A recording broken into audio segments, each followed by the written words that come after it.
Okay, good evening everybody. We're going to talk about Pesach. I hope to give you some tools to make this Pesach extremely special. Especially now at this time where Klal Yisrael is in tremendous danger. And we've seen miracles in the last couple of days. Don't let anybody make the mistake to think it's the prowess of the armies or the air forces of the nations of the world or of the IDF. That's all an illusion. What's going on is HaKadosh Baruch Hu matzilenu miyodam. B'kol dor v'dor yamdu aleinu lahaluseinu. In every generation they stand up to annihilate us, and HaKadosh Baruch Hu rescues us from their hands. Those words were written nearly 2,000 years ago. In every generation, how did it's written in the Haggadah. The Haggadah was written around the time of the Mishnah. How did Chazal know that in every generation they would rise up against us, and this is what they're doing in every generation. And the Kodesh Baruch Hu matzi leini miyodam. Hashem saves us, nobody else saves us. And I thought it was a supreme irony the other night that Kodesh Baruch Hu even sends our enemies to defeat our enemies. Because the Jordanian Air Force was busy shooting down, Arabs shooting down Persian rockets, Islamic rockets shooting down other Islamic rockets. Now, to me, if that isn't a divine smile, nothing is. Kodesh Baruch Hu is demanding of us now that each of us should recognize that everything, all of our Yeshua is coming from Him and nowhere else. And in the merit of that, Ein lonu al mi lismoch, we have nobody to rely on except Hashem. In the merit of that, in the merit of us doing tshuva, analyzing our deeds, and especially trying to make this Seder a real, being very careful with the mitzvahs of the Seder, the mitzvahs of chometz, the mitzvahs of matzah, of the dalikosis, to the last details as much as we're able to. In that schus, we'll see the Geula Shlema. I was going to say at the end of this, the piece I chose to do tonight, it's called Mystical Insights into the Haggadah. Basically what we're going to do are two pieces from the Ramchal.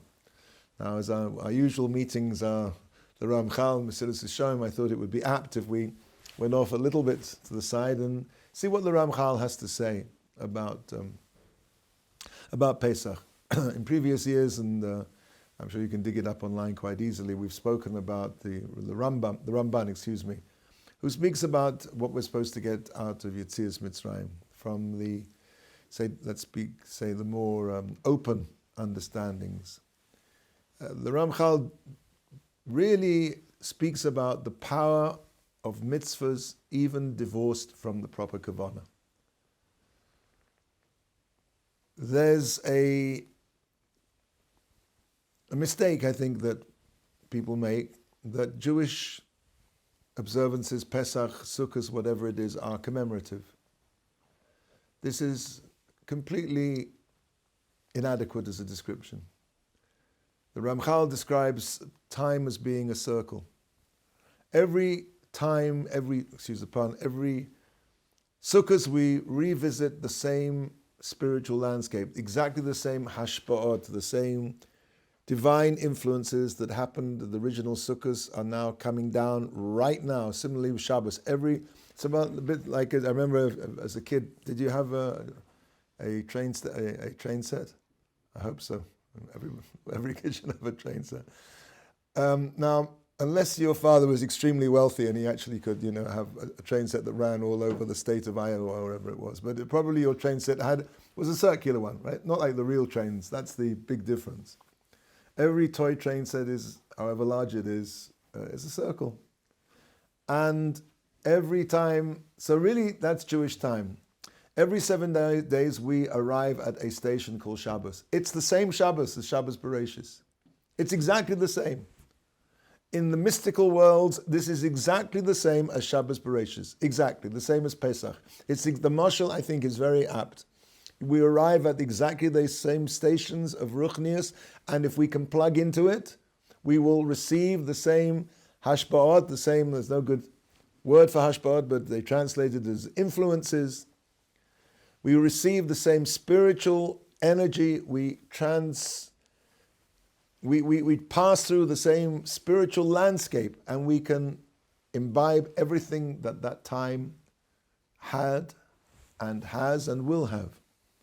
And as we do that, and that's what the Ramchal is going to say, as we do that, every time we go through Pesach, we're going to see, we bring down a certain spirituality. We help to destroy the wall that separates us. It's called in the mystical term the klipa, the shell. We'll talk about this later more.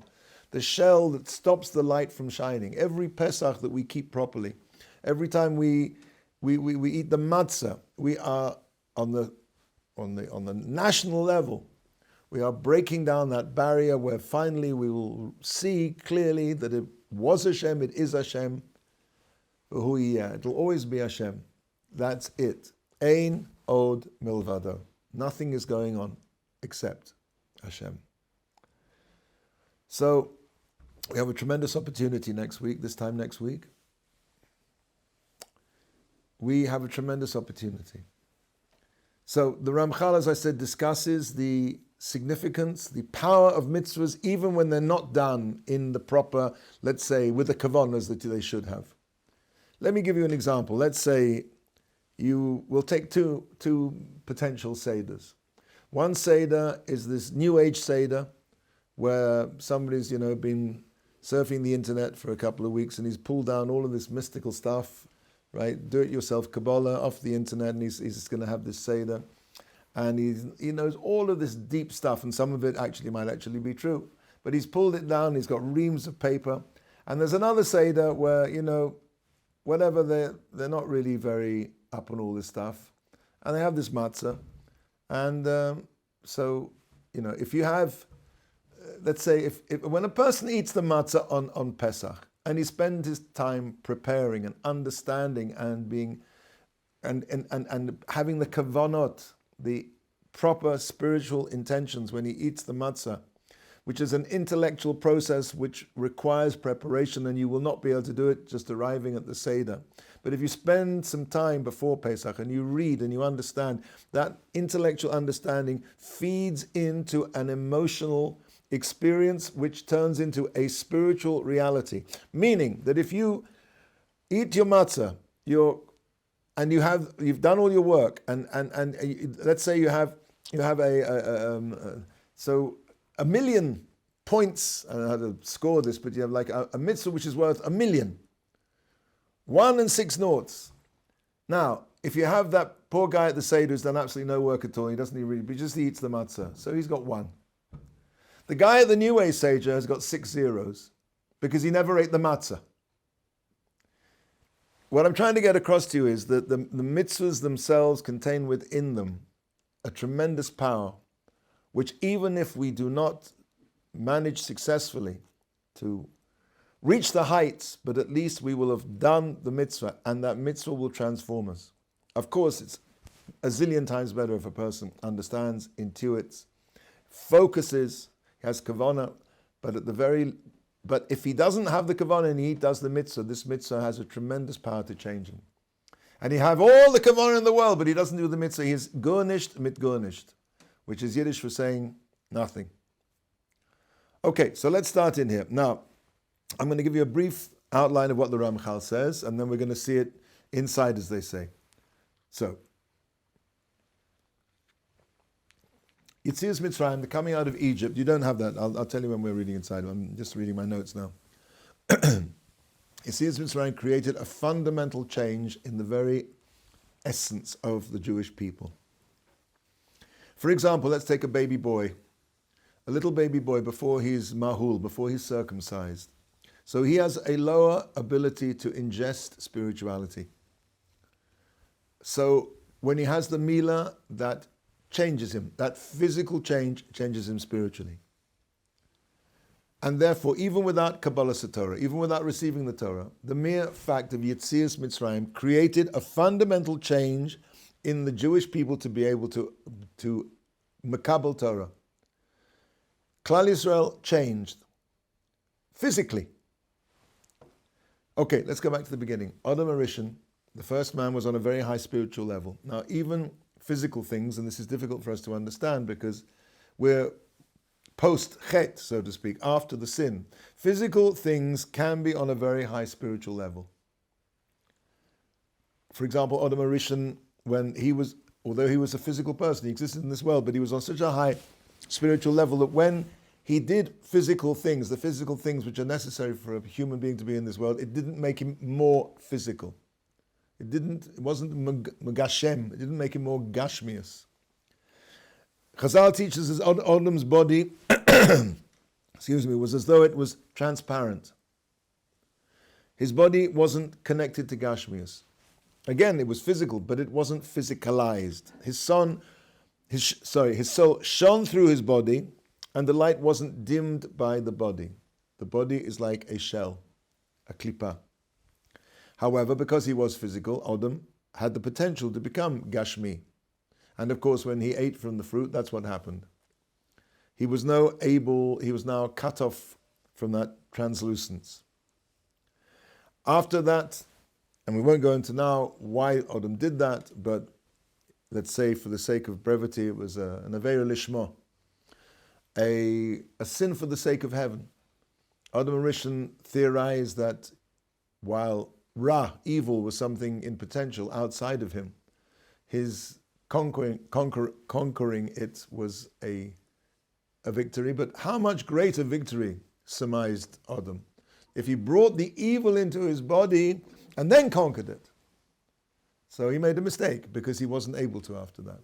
And after that, the body becomes physicalized. The body wants taiva, physical desires. The body wants kavod. It wants status. It wants prestige. It wants honor. Now, when we do a mitzvah, any mitzvah, our body changes. Our body changes. We've seen this principle actually before. If you remember in Mesilat Yesharim, when he talks about, I think we discussed about different tables. One that came out of a factory in Rishon LeZion, and one table gets sent to a Samech and people learn Torah on it. Another table gets sent down to Tel Aviv to some bar where they're drinking and saying, cussing and doing all kinds of bad stuff on that. These two tables physically look the same, but they're not. They are physically different tables. Man has the ability to change the physical makeup of the world. It's not just a nice, concept. This, you can't see it, you don't have the eyes to see it, but it's a different table. Similarly, when we do a mitzvah, the actual composition of our body changes. You can't see it under a microscope, and this is one of the things that the sages of Rome and of Greece challenged the Chachmei HaTalmud, the wise people of the Talmud, to show. What difference does the Shabbos keep? That's another discussion. But the point is that a person has something called a nefesh habahamis, which literally means an animal spirit. Nefesh, there are 4 levels, 5 levels of the soul. The lowest one is the nefesh. The nefesh is the basic life force. Hadam hu nefesh, the blood that courses through the veins of a human being or an animal for that matter. There's a thing called the nefesh habahamis, which a human being has. And this nefesh habahamis, this animal soul, animal spirit, can be elevated when it does a mitzvah. That's the part of the human being which is elevated when he does a mitzvah, and chas v'chalila, the reverse is true when he does an aveira. Now, after the Chet of Adam Rishon, it meant that the human race could no longer be medabek in Hashem, cleave to Hashem, have this supernal contact with Hashem in this world. And then this is why basically Adam brought death to the world, because now the only way that the soul, the nefesh habahamis, could be purified was through suffering and through death. And then we'll see, only then does it can be reunited in the time to come, in Osid Lavoi, to share in its portion of the reward. But as it is, the body now is too physicalized, to gashmi, that it can go directly to olam haba. It has to go through the process. When a person dies, his neshama goes to the olam hanashamot, the world of souls.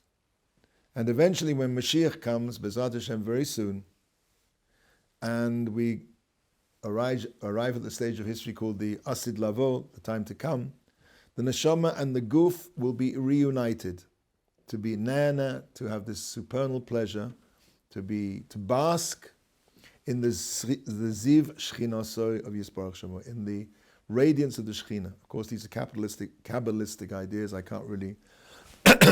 That's what it says. The Ramchal brings these words. To bask in the Shechina. And the body is also going to take part in that. The body will be resurrected. We believe in Tchiyas HaMesim. And the body has to be resurrected because it also played its part, as we discussed in Sudas Yesharim, in the soul's ability to do mitzvahs in this world. And the neshama can't exist in this world. And the neshama needs a body, much like a man and a donkey. The donkey also deserves its reward. If the man doesn't have the donkey to drive around, then he can't get anywhere. If the neshama doesn't have a body, he can't do the mitzvahs. He can't put on tefillin. He doesn't have an arm. He can't wave a lulav. He doesn't have hands. The vast majority of mitzvahs are physical. So the neshama cannot go to Olam Haba without a guf. The soul cannot go to the next world, to the world to come, without a body. Adam Harishon, the first man, brought so much darkness, so much ra into the world through the chet, through the sin of the Eitz Hadas, the tree of knowledge, that the only way man could purify his body to be a receptacle, a kli, fit to bask in the ziv of the Shechina, was either by working on himself to a tremendous degree or through yisurim, through affliction. We believe any affliction that comes to a person is always constructive. It may be difficult at the time to see it, but Hashem is not vindictive. Whatever, so to speak, yisurim, tribulation that a person passes through in this world is for his good. It is a way of removing the ra from him, removing the evil. It's like to expunge it. It's like going to the dry cleaners, so to speak, if you like. Only through working on himself very, very hard, which we'll see very, very few people in history did, or were able to do, or through Yisurim, tribulation, troubles, affliction. Only in this way could the guf, the body, be changed to become this fit kli for the neshama. Okay. Now, punishment, this is the point we've been saying, and affliction have within them the ability to purify a person. And that's their purpose. Except for a very, very few examples. The whole idea of punishment is always temporary.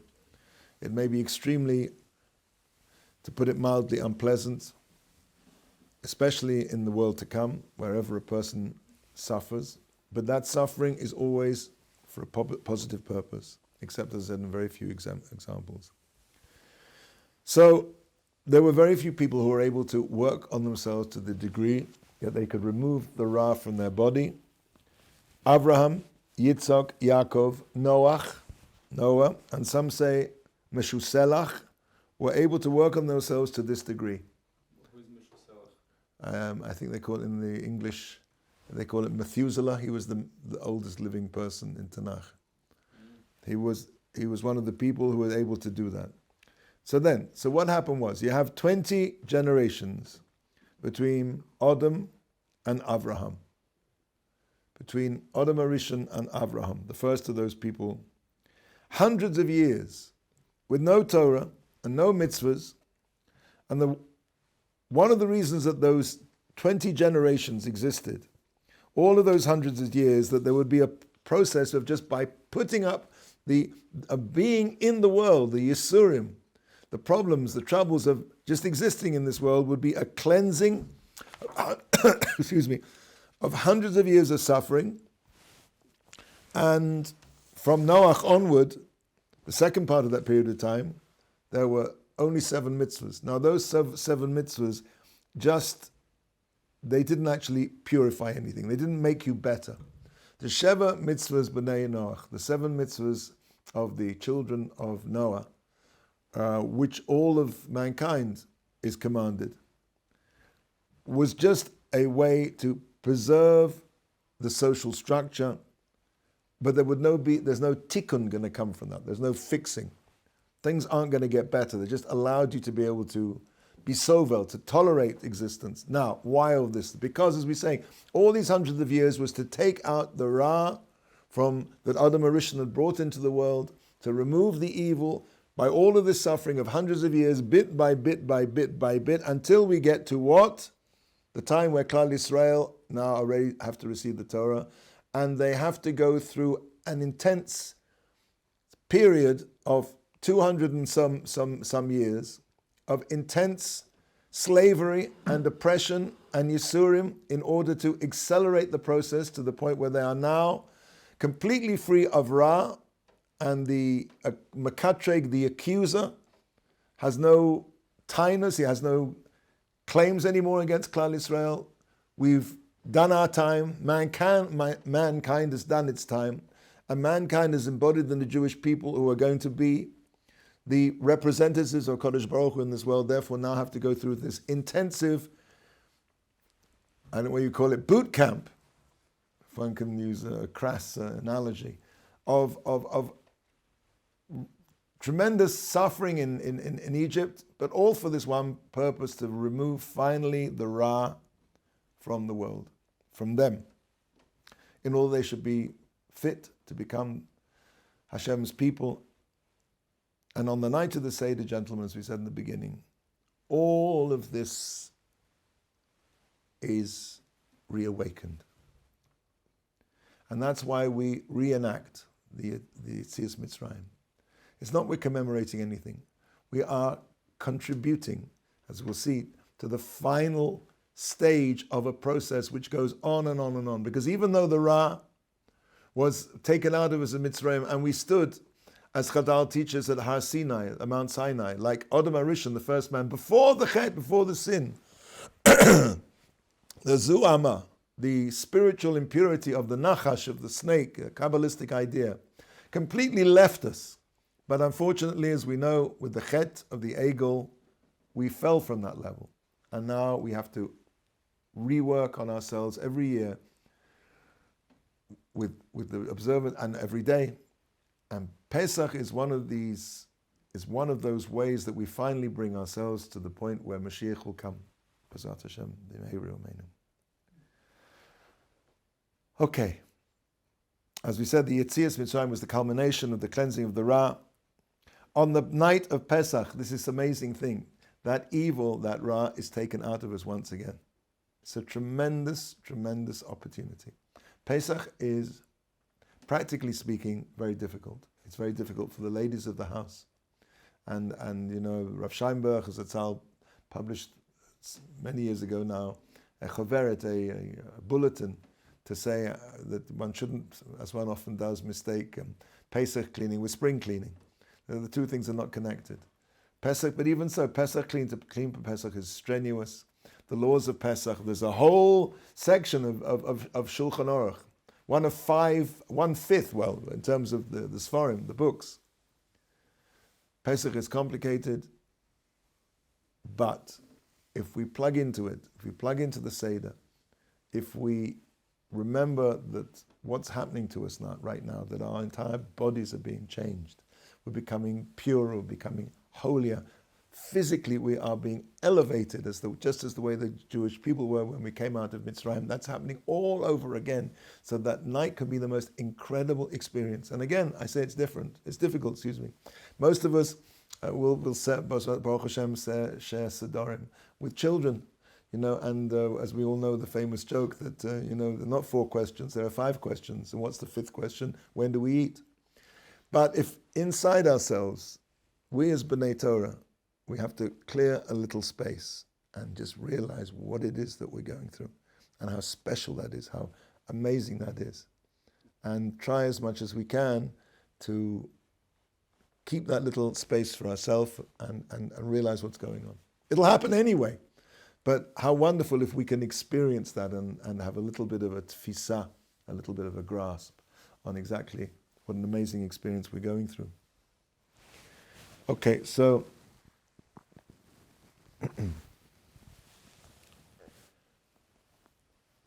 the Ra is taken us out of us once again, and how are we mitchazek, how do we strengthen that process? By the Maror.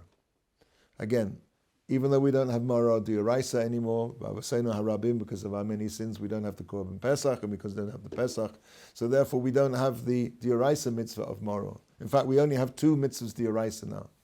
We own the mitzvah which are Matzah and Vehigadas Halabincha, the Sipur, the telling over of the coming out. These are the two mitzvahs D'Oraisa that we have. But that doesn't mean that because we don't have them as D'Oraisa mitzvahs, we still have these mitzvahs, we still have the mitzvah of Mora. When we eat the Mora, we are basically ingesting food which strengthens this purification through suffering.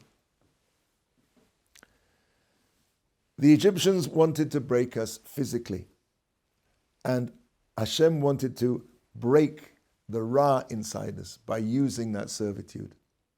Again, our enemies think they're working against us, but actually they're working for Hashem. The whole point of that servitude, they thought was for themselves. No, the whole point of that servitude, as we're saying, was to fight, to break the Ra, to break the evil. And that's what the Mara does. A person who goes through the Seder in the right way taps into 3,000 years or more now of Yetzias Mitzrayim. 3,000 times that we came out. And it changes his Metziut. It changes his physical person. Okay, the Korban Pesach was there's a concept we've spoken about before of Sur Meira v'aseh tov. Turn aside from doing evil and do good. In fact, if you think when we've been learning them since Shishon, we haven't got there yet. But the first thing we deal with is zihirut, which is care. We're being careful not to do things wrong. The next section, what we'll get to, B'ezrat Hashem after Pesach, is something called zrizut, which means alacrity. Alacrity to do what?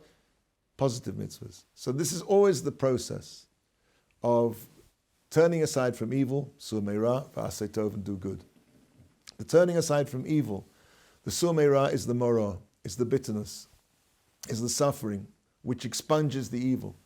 And the aseh tov is the paschal lamb, the Korban Pesach, which of course as also we don't have anymore, because we don't have a Beis HaMikdash, Avatenu Arabim.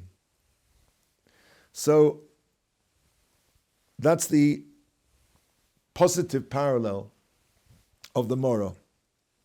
Now the matzah, and this is very interesting, is the way that we hang on to the Aseh Tov for the whole of the year. And we'll see that in more detail inside. Now, up to now we've been talking about the individual. But the 4 cups represent Klal Yisrael as a nation. We've spoken about in previous times the concept of the Daled Malchus, the 4 exiles. The Jewish people will experience 4 world historical exiles: Babylon, Porus Umadai, Persia and Media, Yavon, Greece, and finally Rome. And culturally, we're still in that Roman exile. The cultural Western world is basically the inheritor of Rome. And Christianity becomes the state religion of Rome, so Christianity takes over the mantle, so to speak. The Orthodox Church in the East, the Catholic Church in the West, and as, so to speak, the Christians become less religious, the underlying culture of materialism, which is Esav, Hayadayim Yedei Esav, the hands are the hands of Esau, and the Kol Yaakov. So the idea of materialism and being able to do it, we have the technology, is the underlying Weltanschauung of Esav, of Rome. And we're in that 4th exile. Now, each of these nations, and let's start with Babylon. Each of them 4 corresponds to the 4 elements. As a way of looking at the creation divided up into 4 elements, which are, as we know, fire, water, earth, and air. And let's go through first of all. So the exile of Babylon, the first exile. And of course, all of these 4 exiles basically, and we don't have time to do it now, but emanate from the prototypical exile, which is Mitzrayim. Mitzrayim is like the beginning of everything. That's the matrix for all of the exiles. It's a whole other subject by itself. But anyway, so Bavel, the first exile, corresponds to Eish. Eish always wants to go up. So that's the negative attribute, is the attribute of gava, of pride. Pride always wants to ascend. Somebody who's proud likes to stick their chest out and their head up. And along with pride is connected kina, jealousy, and kavod, honor seeking. When a person is proud and somebody else has something, like he can't stand it, it bothers him. When a person is proud, he seeks honor, and anybody else having honor bothers him. What is the opposite of that? What's the opposite midah that we have to try and inculcate in ourselves? Is the midah of anava, humility. Now, even though we're talking about the 4 cups, these aspects actually are present in the matzah. The matzah is very low. It's very uninflated. It's the opposite of the idea of gaiva, of expansion, of literally, as we say, being puffed up. The next is Paras Umodai, Persia and Media. Persia and Media is the source of tava, of pleasure. And the source of all pleasure is water, mayim. So that's the element of water. It's represented by Persia. The idea of water, if you see, it's interesting historically. If you've ever been to England, the Romans built, and also here in Tiveri you can go and see, in Caesarea as well. The Romans, wherever they settled, they had a bath culture, right? Nowadays we have an espresso culture. Back in the day, they had a bath culture, which means everything's centered around the baths. So this idea of tava, of pleasure, and what is the antidote to that? There's a midah called histapek b'mu'at, to be satisfied with the minimum. Tava always wants to enjoy more, have more pleasure, more this. A person, and if we plug that in now into the matzah is pretty much tasteless. It has no taste. It's the antidote, so to speak. By eating the matzah, we inculcate into ourselves this midah of histapek b'mu'at. Moving along. Yavan is avir, is air. The negative part of air is lashon hara, speaking the evil tongue, speaking slander, or even speaking things which are true in an inappropriate circumstance, for revenge or just to do somebody down. Also is nivel peh, profanity, swearing, what they call indecent jokes, nivel peh. And of course, Greece was the enemy of the Jewish people through breath, through speech, because their attack on Judaism was an intellectual attack. And the intellect is expressed through words, and words are born on air. The whole attack, if you remember from Hanukkah, was they didn't want to annihilate us physically. They wanted to annihilate the idea that Torah was something supernal, something supernatural. They wanted to make everything. So that idea of the attack of air, which is Yavan, and of course the opposite, the plugging that into the matzah, is the same idea that it doesn't have any air in it.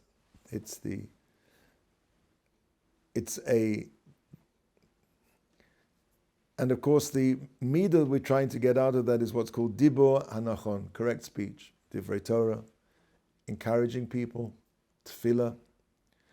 So those are the 4 malchiuses, and the 4 cups that we drink represent those.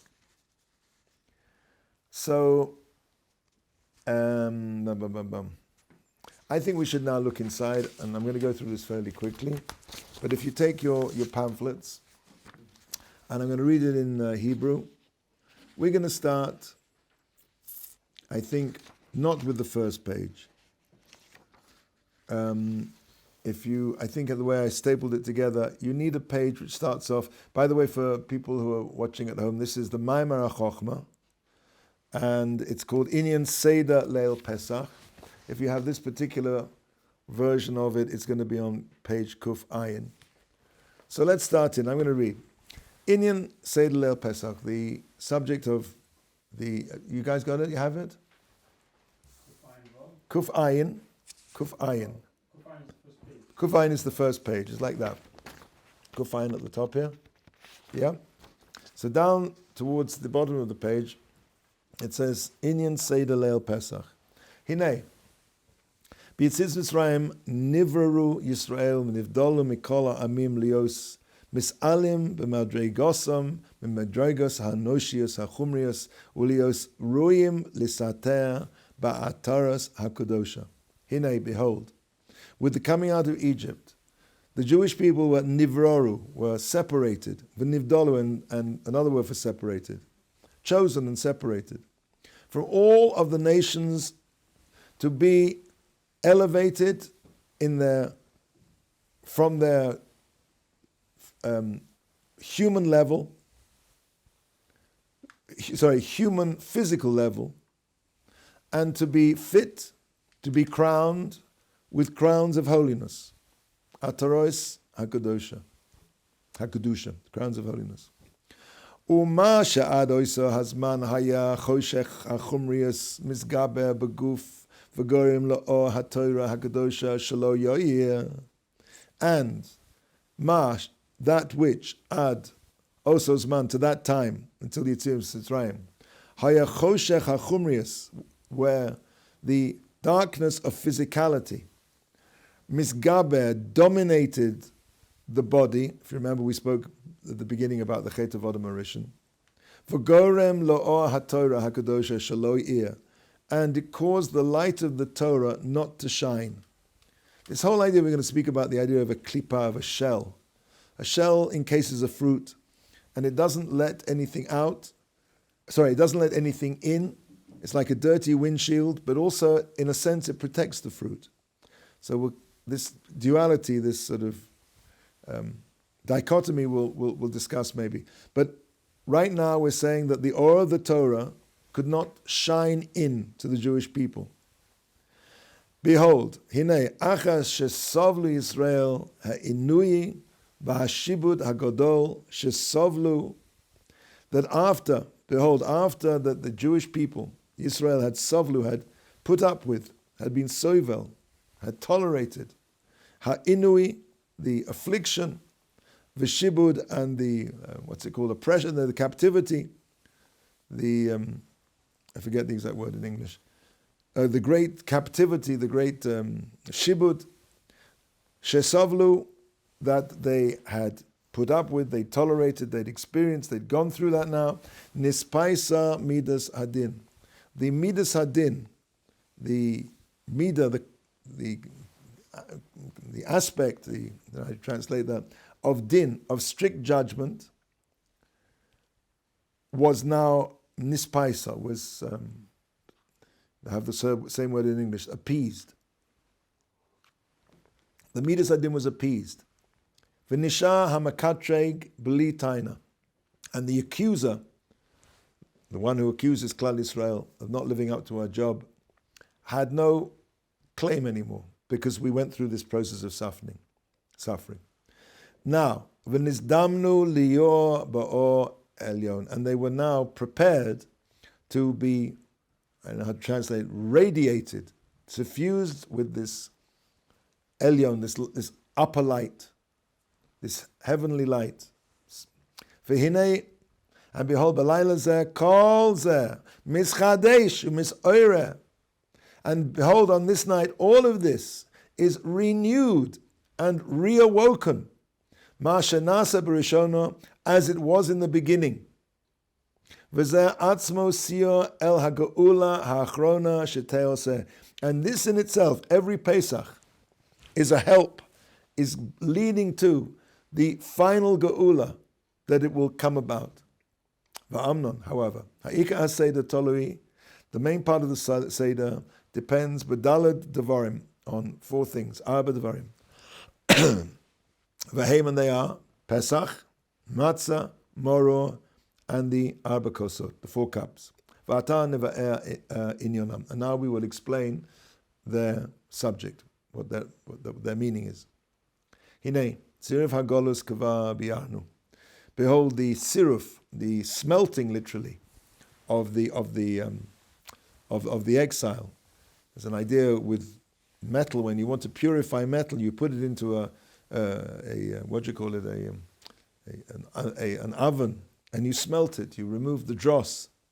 In fact, point of fact, I'm not giving free advertising here, but there's a famous silversmith in Yerushalayim called Hatzoref.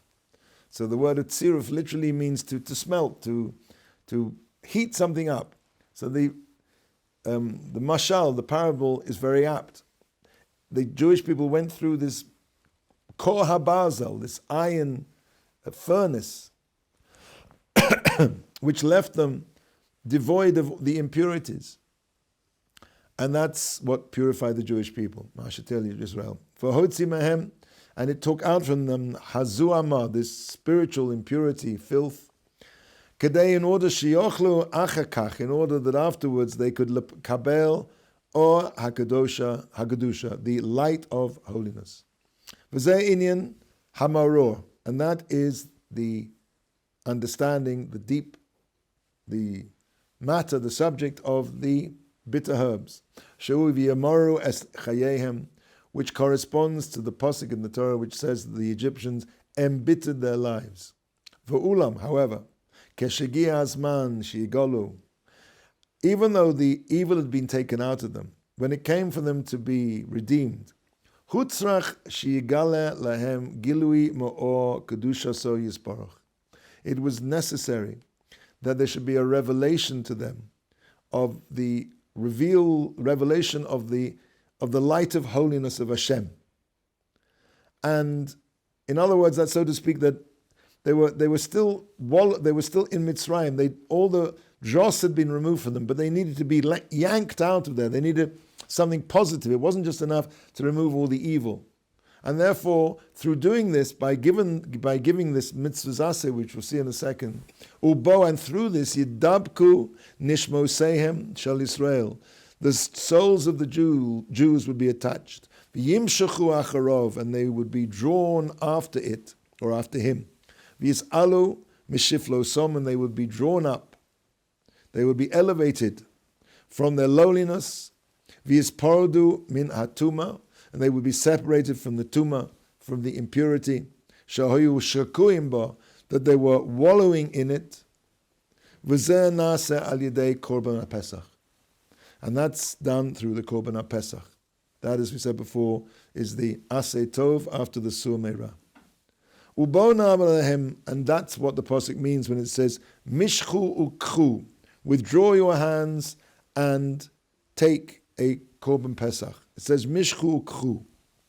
Mishchu ukchu lechem, take for yourselves. Shepershu zal, Chazal expound on that, and they say, Mishchu, what does it mean, withdraw? Mishchu yedechem, withdraw your hands. Withdraw your hands, mi'avodah zorah. Stop, that's the Sur Meirah. Withdraw your hands from idol worship. V'kchu lech lechem, and take to yourself tzon shel mitzvah, the lamb of the mitzvah. V'omnam, however, od hutzuchu Yisrael, l'shiyeh gufam muchan umuzuman lo'or harui. In spite of this, there was now a third part of the process, that in order for the Jewish people, their bodies, again, it's all about the body, should be prepared and readied for this light as is necessary. Shiazonu shiva yomim eila b'shana min hamatzah, that they should be nourished for 7 days, these 7 days of the year, from matzah. Shihi mozon bebechinas yetzer tov levad. This is food which has the aspect of the good inclination alone, bli yetzer hara klal, without the yetzer hara at all. Ubios nzonim b'zeh, and by being nourished, sustained on this, b'zeh yomim eila, through these days, these 7 days in the year, nish'ara tolada hatova, they will remain within the Jewish people for the rest of the year, this good effect, l'chol hashana, for the whole year long, lios kol hashana muchonim lekedusha, that they will stay for the whole of the year prepared, ready to receive kedusha. Amnan ha'inyan hadal lekosas, however, the subject of the 4 cups, hu she hinei yodua, Shemadregas hasitra achahem dalid. Okay, so this is what we discussed a little bit before. We know that the steps of the sitra achra is an Aramaic word meaning the tzad shekeneged, the other side, the Yetzer Hara. The sitra achra has 4 levels, and of course they represent the 4 exiles. V'kulan sholtu ma'acha chatu shel odom, and all of those 4, as we said before, Gaiva and Taiva, and I missed out something. I missed out Rome, by the way, we were discussing before. Rome, just add this in now. Rome was offer, dirt, which sings of the, how'd you say, the 4 elements, and that symbolizes atzlus and atzvus, laziness and depression. It's interesting, these 2 words in Hebrew are almost identical, except they have 1 letter difference. Atzlut with the lamed, atzvut with the bet. Atzvut means sadness, and atzlut means laziness. And it's interesting when you see somebody who's depressed, they always move in a very kind of slow way. It's like the 2 things go together. And of course, the opposite, the midah that we need to inculcate ourselves and we get from the matzah is rizut, alacrity. As we're going to see, Bezrat Hashem next month in Mesilas Yesharim, the idea is rizut, alacrity, is very much nogea, related to the matzah. If you let the matzah can become chometz like that in a split second. You have to move very, very fast. If you've ever been to a factory where they might make matzah, it's quite an experience to see how careful are the people, mamish, running around to making sure. So I'm sorry, I lift that one out, but let's go back here now. So the Dalet Kos, the 4 cups, are, as we said before, represent a keneged, stand in opposition to the 4 exiles, the 4 levels of the Sitra Achra, the other side. Ukolan shaltu me'echad chatu, and they all, as we said, dominated after the sin of Adam Rishon, and they prevented the kedusha and good that it should not be found in the world. And v'hayu Yisrael segurim b'socho, and the Jewish people were locked up in these klipot. So, as I said before, the klipa, the shell, prevents the light from coming in, but in a sense, it also protects. They couldn't get out from this trap. Until HaKadosh Baruch Hu radiated on them with his great power. V'shava dala klipos, and he shattered, he broke these 4 shells. V'hotzi Yisrael mitocham, and he took Klal Yisrael out from these 4 klipot. V'zeh inyan dalad geulot, and that's the idea of the 4 geulot. V'hatzeitzi v'yatzati v'hatzeitzi, the 4 mentions in the Torah of the geula, which are mentioned in the Pasha. V'ulam zeh aseh b'ha'ir al Yisrael dalad oisias Hashem yisbarach shemo. This was actually done, of course this is deep stuff, by Hashem, so to speaking, radiating the 4 letters of Yud Kei Vav Kei. V'hinei inyan zeh b'Mitzrayim ha'yasa hatchala levad shiotzi Yisrael mehem. That process started, as we said, with the coming out of Mitzrayim, but that was the beginning. Ach sof hakol, but the end of everything, as I mentioned before, tzarech sheyishaltu sheyishtatu Yisrael aleihem. The Jewish people should dominate these 4 koichos of the Sitra Achra, v'yekabshum legamre, and completely conquer them. V'zeh yeh asid lavo, that'll be in the future. Omnom, however, hinei zeh kamisha kotzeitz eitz. As we mentioned before, this is very much like somebody who's chopping down a tree. She maka bo haka acha haka, blow after blow, all the time. Another axe blow. Ad shekotzeitz oisoi legamre, until the tree is cut down completely. V'chein osim onu, and that's what we do. Onu, every year. Next page. Shana v'shana, every single year. Misorim hakoyach ha'or, we awake that power of the letters of Hashem's name, the or that is me'ir from this.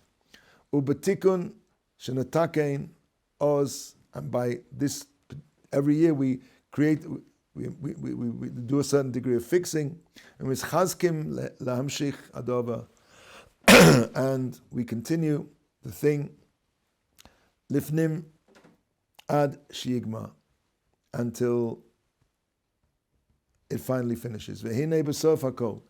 And in the end of the whole process, Hadala klipos atzmam, these four shells themselves, tishafechna, will be overturned ala umos, on the nations of the world who've tortured and oppressed us, v'te'avdena, and it will destroy them completely.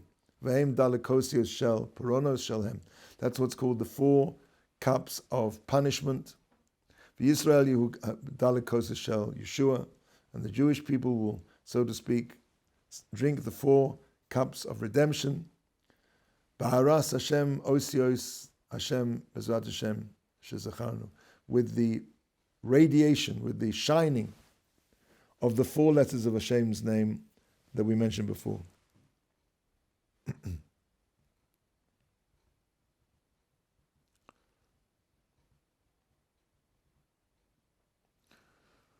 The essence of the fixing of this night, la'aros cherus shel hanitzachon, is to embody, to show the freedom that we shenatzeach hatov, shenitzachech hatov el esara, that the good beat the evil. V'al yidei zeh nishba koech hasitra achra, and through that the power of the sitra achra has been destroyed. V'nachnas hachna gedola, and has been made a tremendous humbling. V'nei kazayas hamatzah. Now he's going to talk about the matzah at the end here. The kazayas hamatzah she'ochlim hu lahamshich hamozon hamakudosh hamachzik hayetzer tov shezachranu. The matzah, so to speak, sets in place, fortifies, as we mentioned before, the effect of this experience of the Seder for the whole year. Omnam kadesh yashe hatikun l'chol hashana. But in order for this fixing to be in place for the whole year, tzarich shelechol le'afikomen achakach. That's why we have to eat the afikomen at the end. Ushalo le'echol acharav shum davar. And that's why we're not allowed to eat anything after the afikomen. She'kamo she'ein hatam sa min hapeh. Just like as the taste of the afikomen doesn't leave the mouth. Kain ein ha'or sa me'haneshama. So similarly, the light does not leave the neshama. Amazing stuff. Okay, briefly, let's have a look at the. This is Perek Ches in Derech Hashem. Kuf Chaf Vov in this book here, and it's just a short paragraph. Excuse me. Derech Hashem? Perek Ches. Yeah, you have it there? Yeah. Okay. So, b'mitzvahs hazmanim. This is going to be talking about all the mitzvahs. He's going to talk about Purim and Chanukah. Lulav. He starts off with Pesach. Inyan chometz and matzah. And specifically what he does here in Derech Hashem is to talk only about the matzah. In the Ma'amar Hachochma, he goes into the whole idea, as we've discussed at length. But let's see this. Inyan chometz v'amatzahu. The idea, the concept, the subject, the reality of chometz and matzah is ki hinei ad yetzias Mitzrayim hayu Yisrael mu'uravim b'shah ha'umas goy b'kerev goy. Until the yetzias Mitzrayim, the Jewish people were intertwined, mixed up with all the other nations, a nation within a nation. Yetziosam nigalu v'nivdalu. And when they came out, they were saved and they were separated. V'nei ad oisa hazman haya kol bechinas gufos b'nei adam choshech b'choshech v'azama shehem eskaba aleihim. Until that time, the whole people were, mankind, their bodies were completely darkened with the darkness of physicality, which ruled them. And with the Exodus, Nivdalu Yisrael, the Jewish people were separated. V'nismanu gufosom, and their bodies were prepared litaher, to become pure, ulizdamen l'Torah ula'avoda, to become prepared again for Torah and Avodas Hashem, to serve Hashem.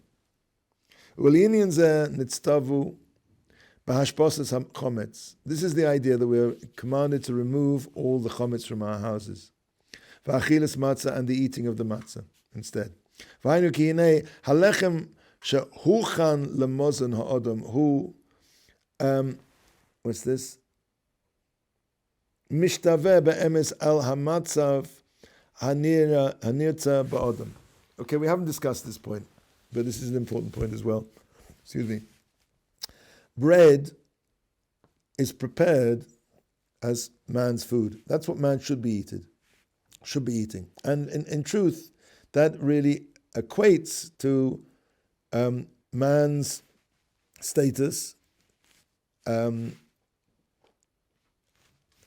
inyan achimutz shehu dava TV, belechem, and the idea of fermentation, which is something which is natural in bread.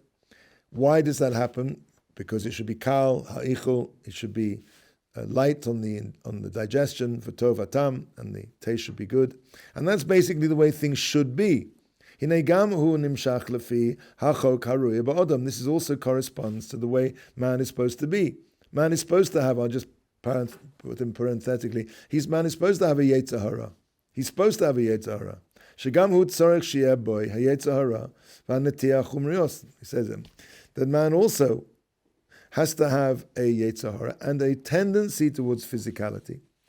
Amnam lazman miyuchad. However, for a certain for a certain measured period of time, hu tzrucho Yisrael lihimana min hachometz. The Jewish people are required to refrain from chometz, v'lizom b'matzah, and to be sustained by matzah, lios mimatim be'atzmam koach hayetzara, in order to reduce in them the power of the yetzer hara, v'anetia hachumrius, and the tendency to physicality. V'higbia ba'atzmam, to raise up in themselves his karvus el aruchinius, the closeness to spirituality. V'ulam she'yizunu kach tomid yevsha. You'll say, if matzah is such a good zach, such a good thing, so why are we eating matzah the whole year round? The idea is, no, that's not the way things should be. To be permanently fed, constantly on matzah, efsha, that's impossible. Ki ein zeh hanirtza b'olam hazeh. That is not what is required, desirable in this world. Ach, hayomim hamushu'orim, but for these certain designated, limited days, rui, it's fitting, sheyishmaru zeh ha'inyan. This subject, this matter should be guarded, should be observed. Shali dezeh, that through doing this, ya'amoid b'madrega haruya lahem, that they will stand, they will be able to, remain in the level which is necessary for them for the rest of the year. This is the essence of the Chag HaMatzos of Pesach, V'shah HaMitzvahs Halayla HaRishona, and also the other mitzvahs of the first night. Kulam Inyonim Pratim Mekablim Lepirte Hageula Hahi. All of them, as we discussed in the Ma'amar Hachochma, is hinting to that now, are subject matters individually, which correspond to the individual details of the redemption, of this redemption. Okay, gentlemen, have a wonderful Chag, Kosher v'Sameach, and B'ezrat Hashem we'll meet next month. All the best.